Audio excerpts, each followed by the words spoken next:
no estaba grabando. Bueno, reiniciamos la grabación. Estamos hablando de la diferencia dentro de el mundo de la verdad, el mundo de la lógica como prueba de la verdad. Estamos hablando de dos tipos de verdades. Una verdad que se llama promesa, que no es verdad, pero uno la expresa con la fuerza misma de la verdad, como si fuera una verdad preanunciada. Y hemos sostenido que la promesa divina se sostiene por la palabra de Dios, pero las promesas humanas son insostenibles. Uno no puede prometerle al otro villas y castillas. Uno no puede prometerse a sí mismo una vida correcta, una vida sana. Uno no puede prometerle a Dios que uno va a ser correcto y que uno no va a cometer pecado, que uno va a ser bueno. ¿Por qué uno no puede prometer? Porque nuestra palabra es palabra humana, no es palabra divina. Cuando Pedro, en su valentía, en su amor, en su fuerza, le dice a Jesús en su propia cara, aunque todo te abandone, yo no te abandonaré, estaba ahí apoyándose en las fuerzas humanas. Y de hecho, cuando quieren agarrar a Jesús, Pedro saca su espada y comienza a pelear como un hombre, pero sigue siendo fuerza humana. Cuando le preguntan si él era seguidor de ese hombre, pues se mete en miedo y termina negando a Jesús. ¿Por qué? Porque al final, si tú apoyas tu palabra en tu propia fuerza, como dice la misma palabra, si apoya tu casa sobre arena, sobre las fuerzas mismas del ser hombre, pues no está teniendo un soporte eterno, duradero, pleno. No, eso es palabra humana. No es nuestra palabra es fuerte cuando es profética, y si es profética, no es mía, es de Dios. Eh, eh, el profeta siempre termina diciendo, dijo Dios, o termina diciendo palabra de Dios. Si estamos hablando de promesas que son futuros, verdades futuras, repetimos, esas verdades no son sostenibles por el ser humano. No está bien que uno haga promesas. Repito, no es lo mismo la promesa que el compromiso. El compromiso también mira al futuro. Decirle en matrimonio, en santo matrimonio a una pareja, sí, acepta ser fiel en las buenas, en las malas, en la salud, en la enfermedad. Tú dices que sí. Eso no significa que yo voy a ser bueno y voy a arreglarlo todo, no. Significa que voy a estar ahí presente y voy a hacer todo mi esfuerzo y doy un sí radical, pero humano, no un sí divino, un sí radical humano. ¿Qué significa humano? Sabiéndome débil, sabiéndome pecador, sabiéndome que el futuro es un porvenir, que yo no soy un Dios, yo no tengo controlado lo que va a pasar en el mañana, si me va a ir bien en el trabajo, si voy a ser rico, si voy a asegurar la fidelidad del otro. No, no, es un compromiso de mi persona para con el otro. Lo mismo de esos compromisos que se llaman compromisos serios de vida. Uno está el de la relación con Dios, cuando tú decides, por ejemplo, ser cristiano y serle fiel a Dios, pues tú te bautizas y se te pregunta, renuncia al mundo, al demonio, a la vida de pecado, y tú dices sí. Eso es una promesa también. Una promesa, no, un compromiso con Dios. Es como el que se casa. Entonces, tú decides vivir para Dios. Lo mismo que cuando te casas, tú le dices a una pareja, sí, yo te acepto. Y es una forma también de entregarse. Repito, eso no es una promesa, eso es un compromiso. El compromiso, eh, no sé, hay por ahí una especie como de, no sé si de chiste o qué, pero me resulta muy ilustrativo. Aquello de que cuando uno cocina o uno come huevo con tocino, dice que la gallina se involucró. pero el cerdo se comprometió. Es muy interesante porque cuando uno dice que la gallina se involucró, la gallina puso el huevo, pero está viva. Pero cuando dice que el cerdo se comprometió para tú comer tocino, el cerdo tuvo que morir, tuvo que dar la vida. Entonces, es muy ilustrativo porque el que se compromete es un nivel de verdad del don de uno mismo al otro, a Dios, a la vida, que implica asumir los sufrimientos, asumir las infidelidades del otro, implica entrar en una vida de aceptar, perdonar y crecer con los defectos. Si tú decides ser padre, tienes que cargar con los defectos de los hijos, que serán cuchilladas. Como dice la Biblia, parirás tus hijos con dolores, es lo mismo, crecerán con dolores. Tus hijos te acuchillarán. Si tú quieres ser bueno, buena con tu esposo te acuchillará. No que te quiera matar, sino que los defectos del otro terminan hiriéndote y metiéndote en dolores muchas veces insufribles. Y sin embargo, si tú estás comprometido, lo supera. Si tú no estás comprometido, tú estás involucrado, al final tú terminarás huyendo.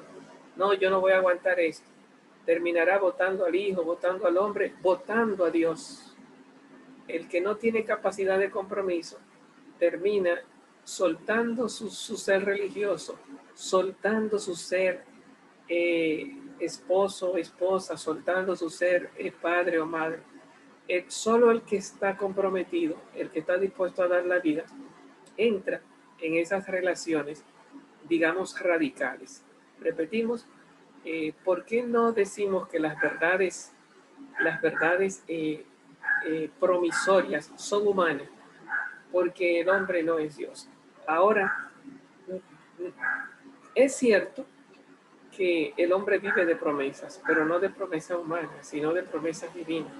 Cuando a Abraham Dios le promete tierra nueva, cielo nuevo, Abraham entra en camino, se pone en camino, detrás de una promesa. Abraham no es el que promete, Abraham es el que se compromete, es un compromiso. La promesa no es de Abraham, la promesa es de Dios. Abraham se lanza a caminar.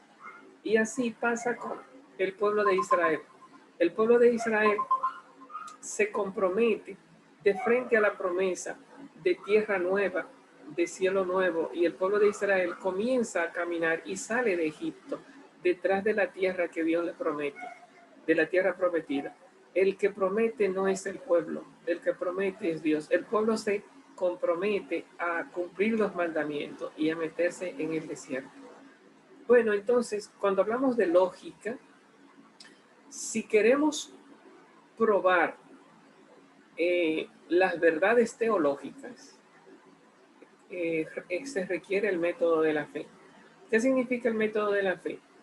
No es cuestión de ver, porque la ciencia nos habla de verdades, prueba verdades que ya están visibles. La ciencia, la física, prueba verdades físicas que se le llaman fenomenológica. El fenómeno es lo que se muestra, podemos ir a verlo, podemos meternos en un laboratorio y probar que la ley se cumple.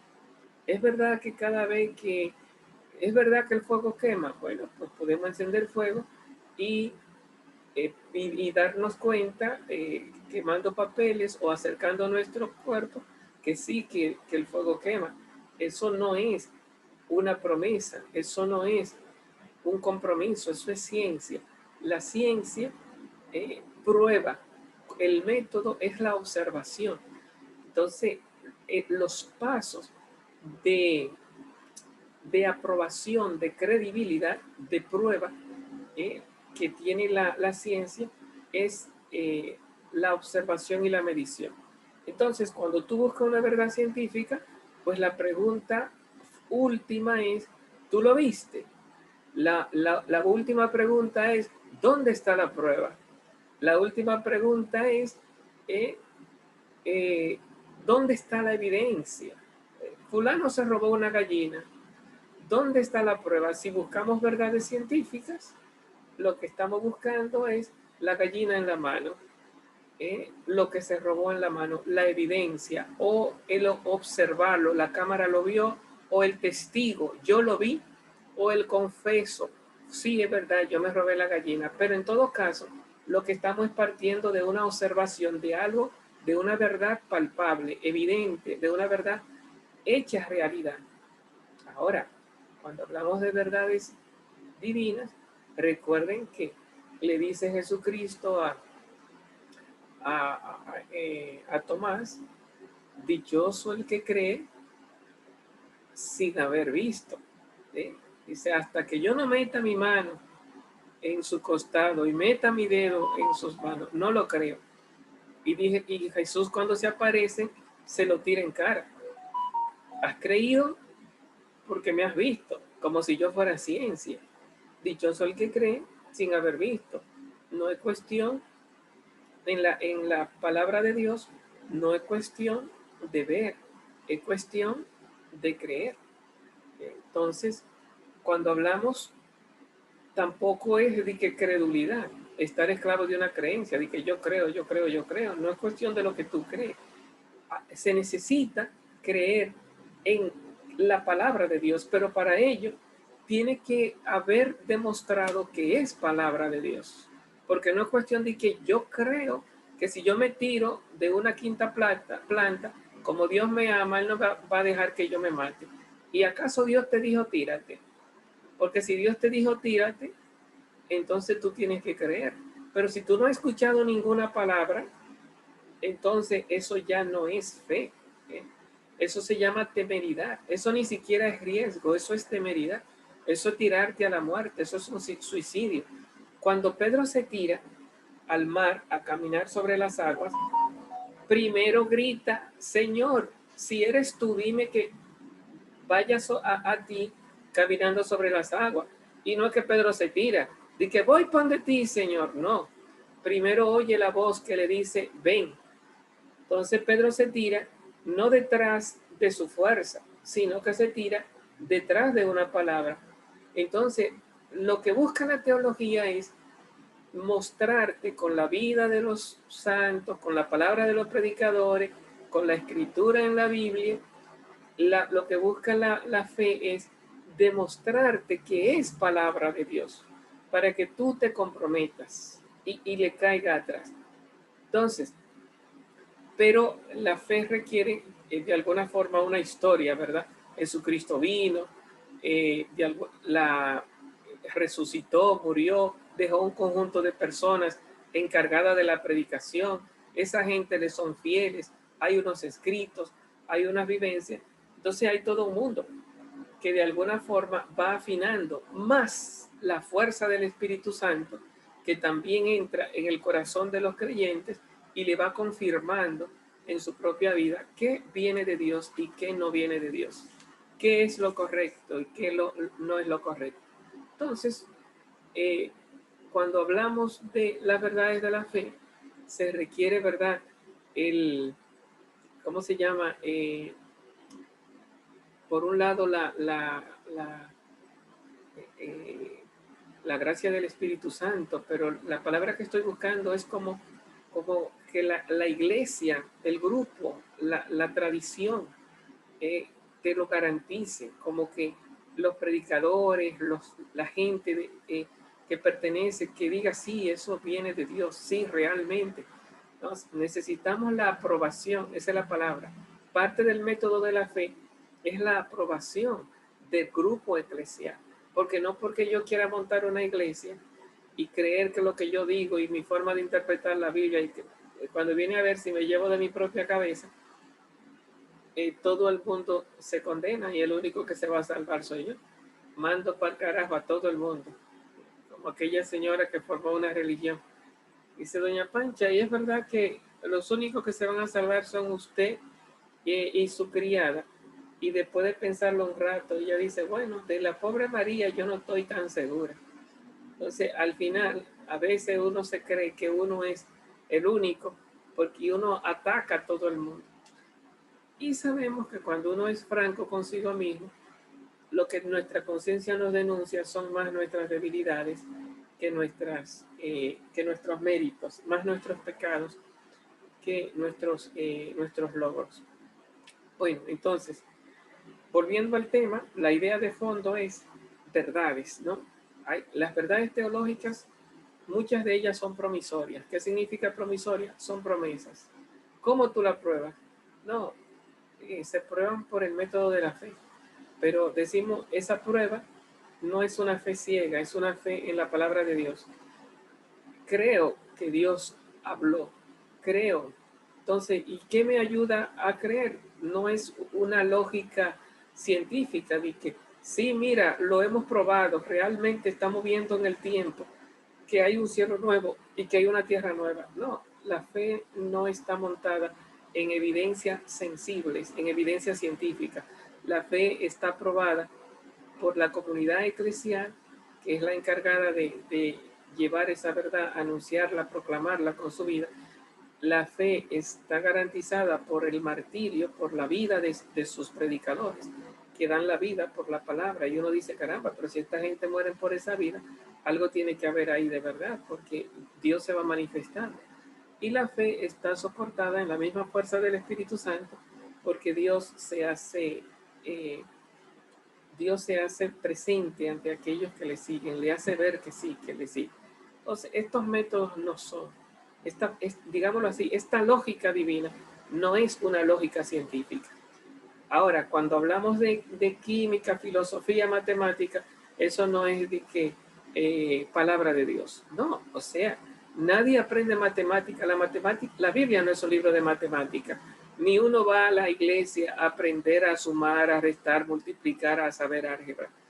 Si tú te quieres ser ingeniero y quieres construir, es verdad que el mundo lo hizo Dios, pero por más Biblia que tú sepas y por más que Jesucristo sea el secreto de toda la sabiduría, por más Biblia que tú leas y teólogo que sea, si quieres ser ingeniero y saber mucho de construcción y de fórmulas y de álgebra y de trigonometría y de geometría, no es ni en la iglesia ni en la teología donde tú vas a aprender eso.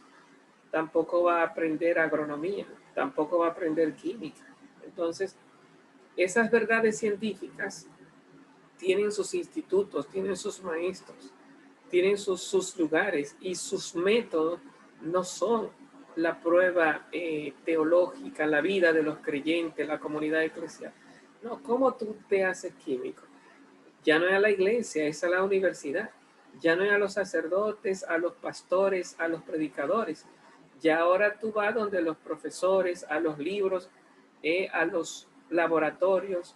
Entonces ya tú te vas a profesionalizar en el ámbito, en la escuela de la química, en la escuela de la física, en la escuela de la matemática. Entonces, ¿cuál es la lógica para probar esas otras verdades? Ya no es de alguna forma la construcción eclesial, sino que tú aprendes, te solidifica, te fortalece en las verdades matemáticas por lo que se llama el proceso de inducción. Los matemáticos te hacen ver la matemática, los profesores de matemática, los libros de matemática te hacen ver y te convierten en matemático, haciendo también evidencias, haciendo cálculos. Si, ¿cómo tú te conviertes en físico? Los físicos, los profesores que saben física, los libros sobre física, y ir a ver y hacer experimentos físicos.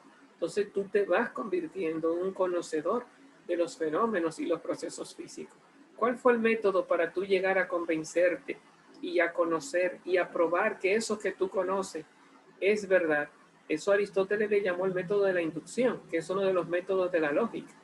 La inducción, la prueba, la verificación, la vivencia, que al final toda esa prueba no es solamente la vivencia tuya, es la vivencia de la comunidad científica que está escrita en los libros, que está en la enseñanza de los profesores.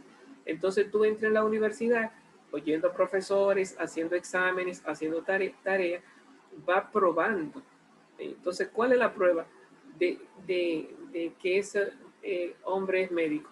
Tú dices, bueno, pasó por la universidad, pero es una forma de decir, pasó por el método de la inducción, lo ha vivido. ha estado en el lugar donde se aprende, ha visto los libros, ha escuchado a los profesores, se ha metido en el campo.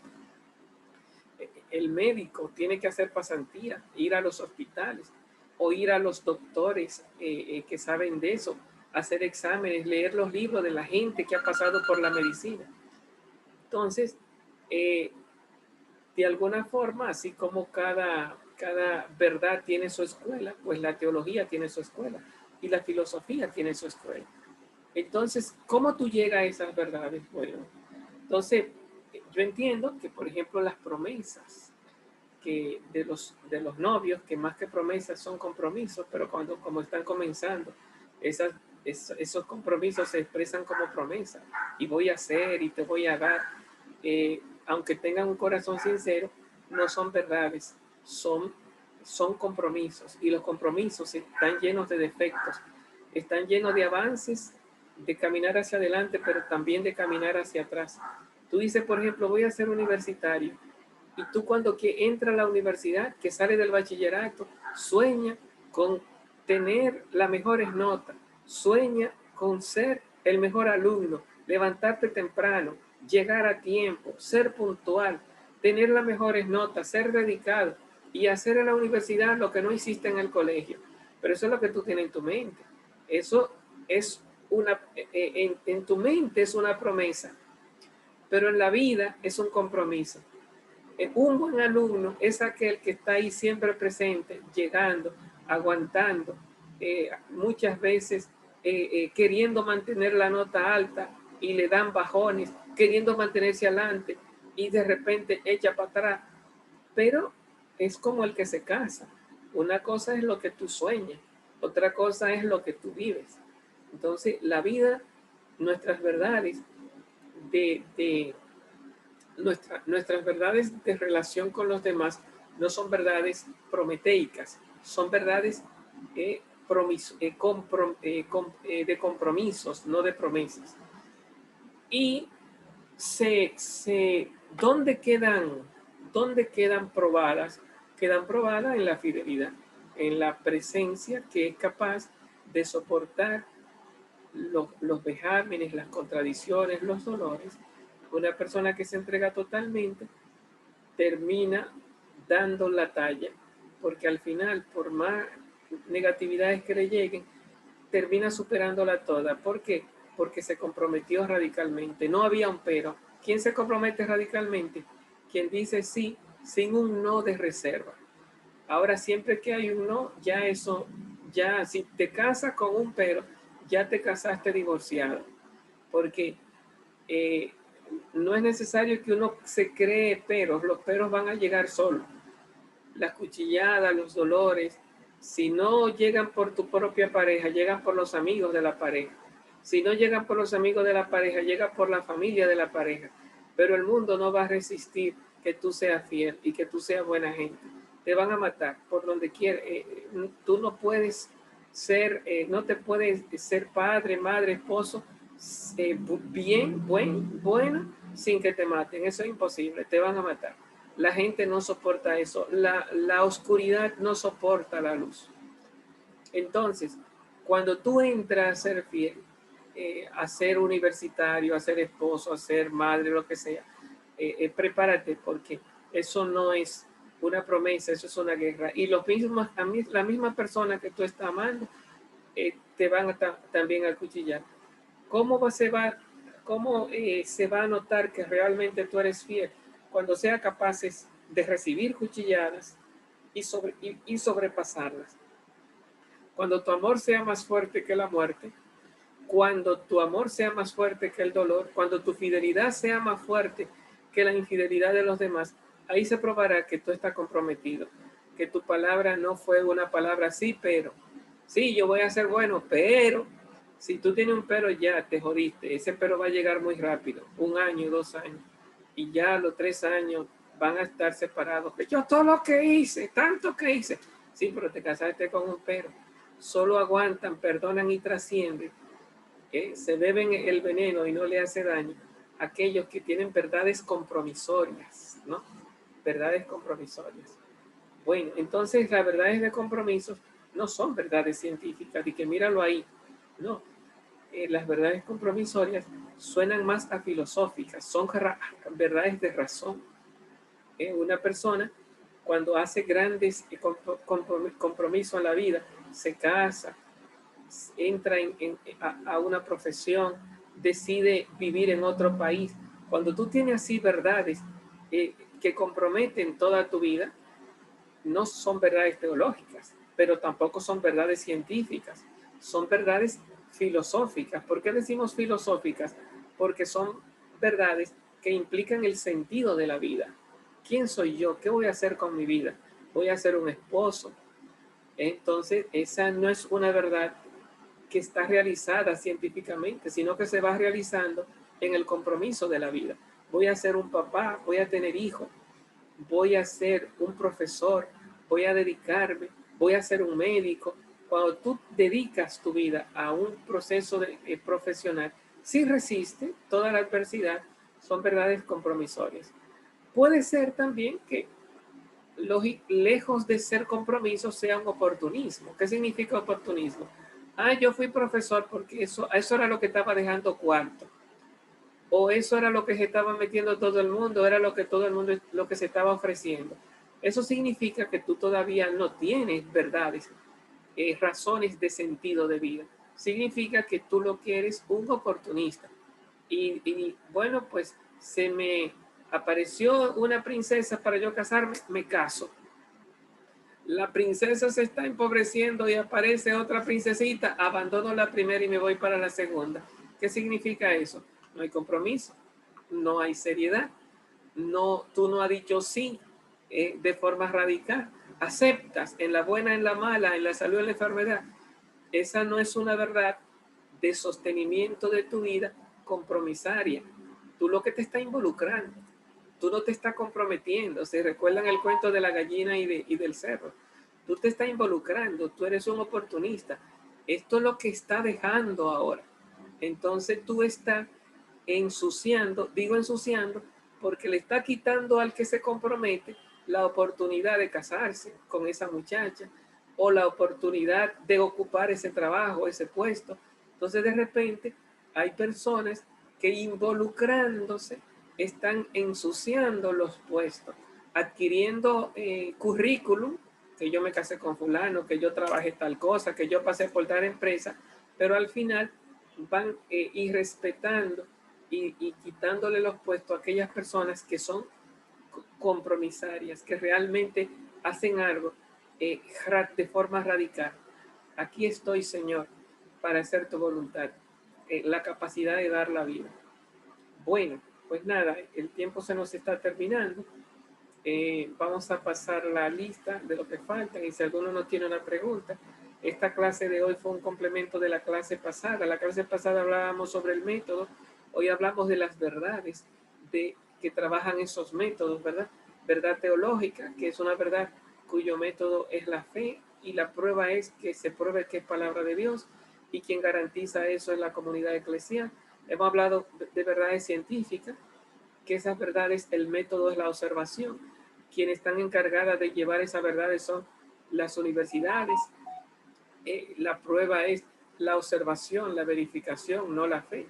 Y cuando hablamos de verdades filosóficas, ya esas son las verdades de compromiso de nuestras vidas, ¿verdad? Esa ya no la prueba la teología, no es creencia, tampoco es una prueba científica, sino que el compromiso es de alguna forma tener la capacidad de superar todas las adversidades y que se prueba en la vida que es capaz de resistir todas las adversidades de frente a un sí radical que esa persona da de frente a lo que se llama el dirigir su propia vida. Bien, bueno, entonces que vuelvan un poquito sobre el video para que enriquezcan estos tres tipos de verdades como complemento del método de esas verdades en la clase pasada. Ya para la próxima clase hay que ir aterrizando un poco cómo vamos a ir cerrando, porque para la segunda semana de diciembre, a más tardar, tenemos ya que ir dando el examen final o ir cerrando ya las clases. Vamos a ver. Carmela Leonor no está presente, ¿no? Mónica Concepción, Presente. presente. Mónica, Gracie de Jesús, Presente, Gracie. presente. Margarita, Presente, profe. hola Margarita, está por ahí. ¿Cómo usted está, profe? Viéndote escondida, Margarita. Ay, no. Yocasta, no está por ahí. Presente, profe, Yocasta. Hola Yocasta. Ustedes aparecieron cuando comencé a dar clase, ahora después se me están escondiendo. Iscania Rosario. ¿Ustedes se imaginan que yo comencé a darle clase a escondida? A ver, resultaría más bonito, ¿verdad? Bueno, por lo menos hay una foto. Ustedes, lo que yo veo es el nombre de ustedes. Algunos tienen su foto, pero bueno, no es lo mismo hacer acto de presencia. Iscania no está por ahí. ¿Y Marlene? Está por ahí. Presente. Presente. Presente, teacher. De acuerdo. Bueno, entonces solo me faltó Carmela y Iscania como presente para el día de hoy. Bueno, niñas, pues nos vemos, si Dios lo permite, el próximo sábado. Adiós. Nos vemos. Adiós. Bye. Bye. Ok, chao, profe.